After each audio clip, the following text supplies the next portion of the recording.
നമ്മുടെ കർത്താവായ യേശു ക്രിസ്തുവിൻ്റെ അതിപരിശുദ്ധമായ നാമം വാഴ്ത്തപ്പെടുമാറാകട്ടെ. പ്രിയപ്പെട്ടവരെ, ഇന്ന് നിങ്ങൾക്കായി സമർപ്പിക്കുന്നത് 2 തിമോത്തിയോസ് 4 അധ്യായം അതിൻ്റെ 3 മുതൽ 5 വരെയുള്ള വാക്യങ്ങളാണ്. ആ വചനം നമുക്കൊന്ന് ശ്രദ്ധിക്കാം. ജനങ്ങൾ ഉത്തമമായ പ്രബോധനത്തിൽ സഹിഷ്ണുത കാണിക്കാത്ത കാലം വരുന്നു. കേൾവിക്ക് ഇമ്പമുള്ളവയിൽ ആവേശം കൊള്ളുകയാൽ അവർ തങ്ങളുടെ അഭിരുചിക്ക് ചേർന്ന പ്രബോധകരെ വിളിച്ചുകൂട്ടും. അവർ സത്യത്തിന് നേരെ ചെവിയടച്ച് കെട്ടുകഥകളിലേക്ക് ശ്രദ്ധ തിരിക്കും. നീയാകട്ടെ എല്ലാ കാര്യങ്ങളിലും സമചിത പാലിക്കുക. കഷ്ടതകൾ സഹിക്കുകയും സുവിശേഷകൻ്റെ ജോലി ചെയ്യുകയും നിന്റെ ശുശ്രൂഷ നിർവഹിക്കുകയും ചെയ്യുക. ദൈവവചനമാണ് നാം കേട്ടത്. നമുക്ക് ദൈവത്തെ സ്തുതിക്കാം. പ്രിയപ്പെട്ടവരെ, നമ്മുടെ പൗലോസ് അപ്പോസ്തലൻ തിമോത്തിയോസിന് എഴുതിയ ലേഖനത്തിൽ നിന്നുള്ള വചനമാണ് നിങ്ങൾക്ക് ഈ കേൾക്കാൻ കഴിഞ്ഞത്. നിങ്ങൾ ഈ ബൈബിളൊക്കെ എടുത്തു വെച്ച് വായിക്കണം. വചനം വായിക്കണം, വചനത്തോടൊപ്പമായിരിക്കണം. നിങ്ങൾക്ക് കർത്താവ് ഇങ്ങനെ പറയുന്നുണ്ട്, വചനം അറിയാത്തത് കൊണ്ട് നിങ്ങൾക്ക് തെറ്റുപറ്റി. കർത്താവിൻ്റെ വചനം അറിയാത്തത് കൊണ്ടാണ് മനുഷ്യർക്ക് തെറ്റുപറ്റുന്നത്. അതുകൊണ്ട് നമുക്ക് കർത്താവിൻ്റെ വചനത്തിൽ വളരാം.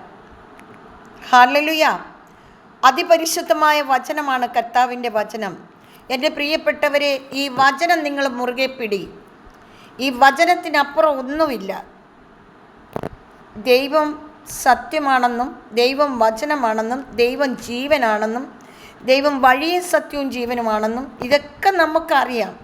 എന്നിട്ട് പോലും ഈ അറിവിനെ നമ്മൾ അവജ്ഞതയോട് കണ്ടുകൊണ്ട് അന്ധകാരത്തിൻ്റെ പിടിയിലേക്ക് അമരുന്നു.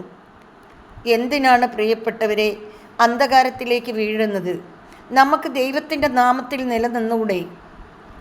നമുക്ക് ദൈവത്തിനെ അറിഞ്ഞൂടെ?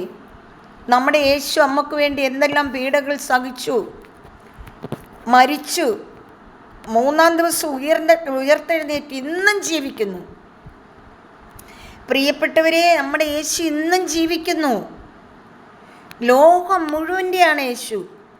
ഒരു ക്രിസ്ത്യാനിയുടെയോ ഒരു മാർത്തോമാക്കാരൻ്റെയോ അല്ലെങ്കിൽ ഒരു മുസ്ലിങ്ങളുടെയോ ഒരു ഹിന്ദുക്കളുടെയോ അങ്ങനെയല്ല.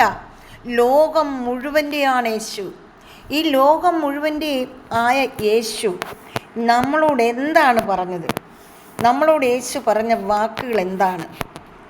നമുക്ക് ഓർമ്മയുണ്ടോ? കർത്താവ് എന്താ പറഞ്ഞത്?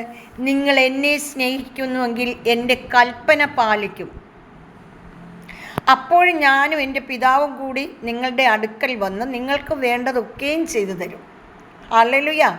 അങ്ങനെ നമ്മൾ കർത്താവിൻ്റെ കൽപ്പന പാലിക്കുന്ന മക്കളായി മാറണം.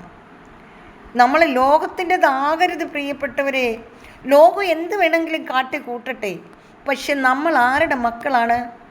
നമ്മൾ യേശുവിൻ്റെ മക്കളാണ്. ഹല്ലേലൂയ! യേശുവിൻ്റെ മക്കൾക്ക് യേശുവിൻ്റെ സ്വഭാവ ഗുണം വരണ്ടേ?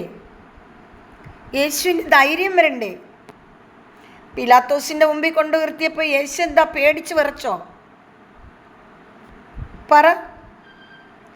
നീ തന്നെ പറയുന്നല്ലോ ഞാൻ രാജാവാണെന്ന്. ധൈര്യപൂർവ്വമല്ലേ പറഞ്ഞത്? എൻ്റെ പ്രിയപ്പെട്ടവരെ, നമുക്ക് യേശുവിൻ്റെ മക്കളായി മാറാം. യേശു നമുക്ക് തരുന്ന സന്തോഷവും സമാധാനവും സ്നേഹവും എല്ലാം നമുക്ക് പകർന്ന് മറ്റുള്ളവർക്കും കൊടുക്കാം. ഹല്ലേലൂയ! നമ്മൾ അനുഭവിക്കുന്ന സ്നേഹം, നമ്മൾ അനുഭവിക്കുന്ന സന്തോഷം യേശുവിൽ നിന്നല്ലാതെ എവിടുന്നും ഇത് കിട്ടത്തില്ല. നിങ്ങളൊന്ന് മനസ്സിലാക്കണം. ഇന്ന് ഓഗസ്റ്റ് 15-ാം തീയതിയാണ്. അതായത് 2024 ഓഗസ്റ്റ് 15-ാം തീയതിയാണ് ഇന്നത്തെ ദിവസം. ഈ ഓഗസ്റ്റ് 15-ാം തീയതി ഞാനിപ്പോഴിന്ന് നിങ്ങളോട് വചനം പറയുന്നു.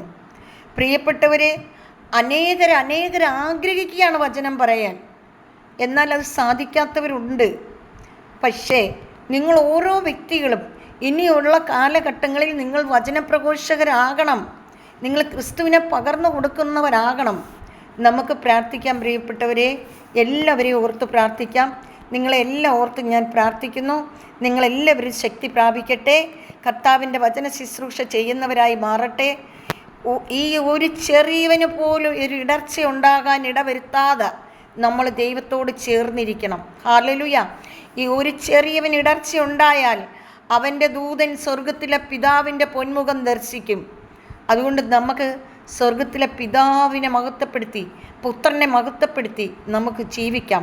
നമ്മളുടെ പരിശുദ്ധാത്മാവിനെ നമ്മളെ സ്വീകരിച്ചുകൊണ്ട് പരിശുദ്ധാത്മാവിൻ്റെ കൃപയിൽ നമുക്ക് വളരാം. ഹല്ലേലൂയ.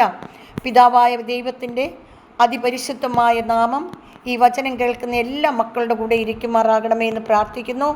കർത്താവേ, ശക്തിയുടെ ആത്മാവിനെയും കൃപയുടെ ആത്മാവിനെയും വരദാനത്തിൻ്റെ ആത്മാവിനെയും എല്ലാം കർത്താവെ അയക്കണമേ എന്ന് പ്രാർത്ഥിക്കുന്ന പച്ച ഈ വചനം കേൾക്കുകയും ധ്യാനിക്കുകയും അവയെക്കുറിച്ച് ചിന്തിക്കുകയും കർത്താവെ അതിനെക്കുറിച്ച് ധ്യാനിക്കുകയൊക്കെ ചെയ്യുന്ന എല്ലാവരുടെ മേൽ അങ്ങയുടെ പരിശുദ്ധാത്മാവിനെ അയക്കണമേ എന്ന് പ്രാർത്ഥിക്കുന്നു.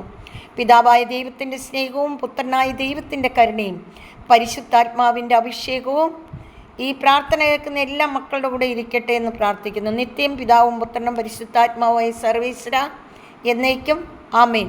കർത്താവ് നിങ്ങളെ എല്ലാം സമർത്ഥമായി അനുഗ്രഹിക്കട്ടെ. Praise the Lord.